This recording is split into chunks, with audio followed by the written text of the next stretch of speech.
ప్రపంచ bank salt ఒప్పందం ఏంటి సార్ అది? ఈ 2021లో హ్మ్. పోయినటువంటి ప్రభుత్వం అంటే జగన్మోహన్ రెడ్డి గారి ప్రభుత్వం 2021లో ప్రపంచ బ్యాంకుతో విద్యారంగానికి సంబంధించినటువంటి ఒక పథకాన్ని, ఒప్పందాన్ని చేసుకుంది. హ్మ్. సాల్ట్ పథకం. Supporting Andhra learning transformation. హ్మ్. అంటే ఈ రాష్ట్రంలో ఉన్నటువంటి 1, 2 కింద ఉన్నటువంటి తరగతులు ఏవైతే ఉన్నాయో వాళ్ళకి నాణ్యమైన విద్య అందించటం అనేటువంటి ప్రధాన లక్ష్యంగా సాల్ట్ పథకం. ఆ రోజు తెచ్చుకున్న అప్పు రూ. 1860,00,00,000. హ్మ్. అది ఓపెన్‌గా ఆ రోజు ప్రభుత్వం చెప్పింది. రూ. 1860,00,00,000. దాంట్లో కాన్సెప్ట్ ఏంటంటే, పిల్లాడికి నాణ్యమైన విద్య అందించడం, అంతర్జాతీయ విద్యార్థిగా తయారు చేయడం. హ్మ్. అంతర్జాతీయ విద్యార్థిగా తయారు చేయాలంటే ఇంగ్లీష్ మీడియం మాత్రమే ప్రవేశపెట్టాలి.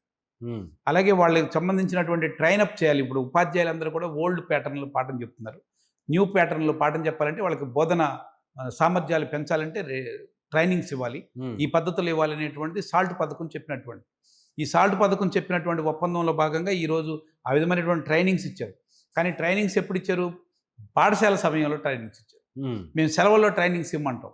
సెలవుల్లో ఏదో కారణాలతోటి సెలవుల్లో ట్రైనింగ్స్ ఇవ్వకుండా బడ్ టైమ్‌లో ట్రైనింగ్స్ ఇచ్చే ప్రయత్నం చేశారు. అలాగే ఇప్పుడు ఏదైతే మేము చెప్తున్నటువంటి లెక్కలు ఏవైతే ఉన్నాయో బోధనేతర పనులని, ఈ లెక్కలన్నీ వాళ్ళకే పంపిస్తున్నారనేది మాకున్నటువంటి అనుమానం. హ్మ్. రెండోది వాళ్ళ ఉపాధ్యాయుల ఉద్యోగుల పాఠశాలల సంఖ్య ఇవాళ క్రమేపీ తగ్గుతున్న పరిస్థితి. 45,000 పాఠశాలలు హ్మ్. మొత్తం ఉంటే దాంట్లో వాళ్ళు చెప్పిన లెక్కే 12,972 పాఠశాలలు, ప్రాథమిక పాఠశాలలు ఒక ఉపాధ్యాయుడు మాత్రమే పనిచేస్తున్నాడు. హ్మ్. మరి ఇక్కడ నాణ్యమైన విద్య వచ్చేటువంటి అవకాశం లేదు.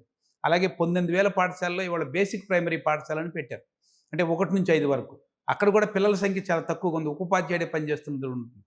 మోడల్ ప్రైమరీ పాఠశాలని పెట్టారు. హ్మ్. 9,640 మోడల్ ప్రైమరీ అంటే 1-5 వరకు.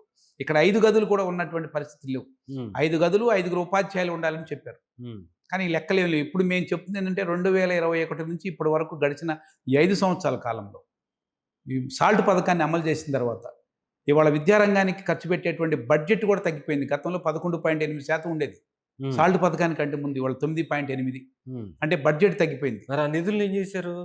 దానికి ఏం మళ్ళిస్తున్నారో మనకు తెలీదు దానికి. హ్మ్. 9.8% ఇస్తున్నారు ఇప్పుడు.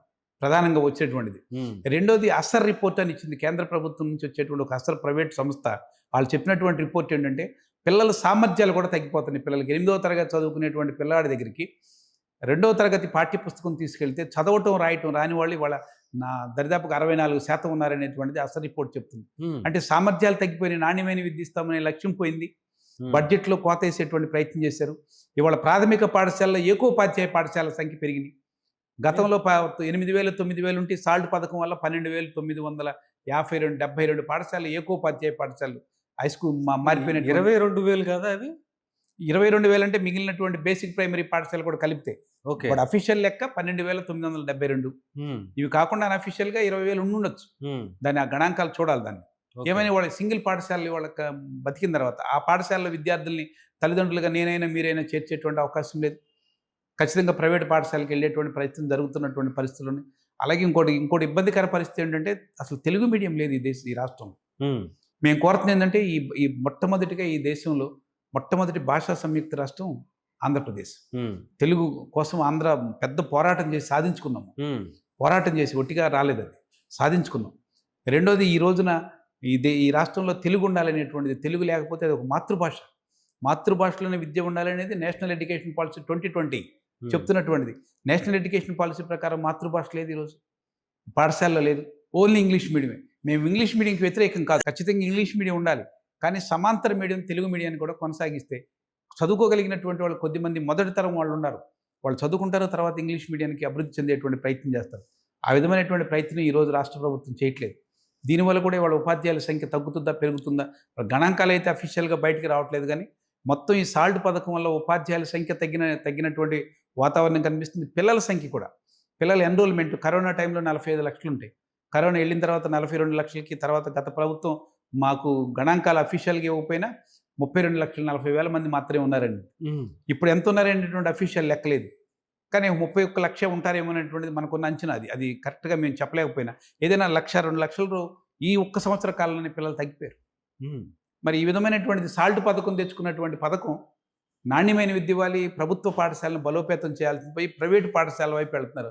అందుకని సాల్ట్ పథకం రద్దు కావాలనేదే మేము చెప్పదలిచింది. సాల్ట్ పథకానికి గణాంకాల కోసం ఉపాధ్యాయుల్ని ఆ బోధనేతర అంటే కార్యక్రమాలు ఉద్దేశం మంచిదే కదా! ఇంటర్నేషనల్ స్టాండర్డ్‌కి విద్యార్థిని తీసుకెళ్ళాలి అని అనుకుంటే, టీచర్స్ కూడా అప్‌గ్రేడ్ అయ్యారా మరి? అప్‌గ్రేడ్ అయ్యారు. ఇప్పుడు హ్మ్. ఇవాళ అంతర్జాతీయ విద్యార్థిగా ఎళ్ళే ముందు మేము కోరుతుంది ఏంటంటే, విద్య యొక్క కీలకమైన లక్ష్యం హ్మ్. ఆ దేశంలో లేదా ఆ ప్రాంతంలో భవిష్యత్తు వనరులుగా తయారు కావటం కోసం, వనరులను తయారు చేసుకోవటం కోసమే కదా! హ్మ్. విద్య అంటే ఉద్దేశ్యం అది. విద్య చదువుకుని అంతర్జాతీయంగా అమెరికా వెళ్ళటం కోసం కాదు కదా! హ్మ్. ఖచ్చితంగా ఆ రాష్ట్రంలో, ఆ దేశంలో ఉన్న వనరుల్ని ఉపయోగించుకొని ఆ ప్రజలకి సేవ చేసేటట్టుగా, ఆ ప్రజలకు ఉపయోగపడేటట్టుగా నైపుణ్యం కలిగిన వాళ్ళని తయారు చేయటం విద్య యొక్క లక్ష్యం. హ్మ్. కానీ ఇప్పుడు మన విద్య యొక్క లక్ష్యం, ప్రపంచ బ్యాంక్ విద్య యొక్క లక్ష్యం ఏంటి? అంతర్జాతీయ విద్యార్థి అంటే అమెరికా పోవటానికో, స్విట్జర్లాండ్ పోవటానికో ఏం ఉపయోగం? హ్మ్. పోవాల్సిందే. పోవద్దనట్లే ఎవరికి వాళ్ళు బ్రతుకు తెరువు కోసం వెళ్ళాల్సిందే. కానీ మనకున్నటువంటి వాతావరణం, మనకున్న పరిస్థితులు ఉండాలి గదా!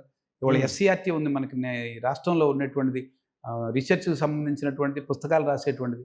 కానీ ఇది మొత్తం పోయింది. ఇవాళ ఎన్‌సీఆర్‌టీని మొత్తం కూడా డౌన్‌లోడ్ చేసుకోవాల్సొస్తుంది మనం. హ్మ్.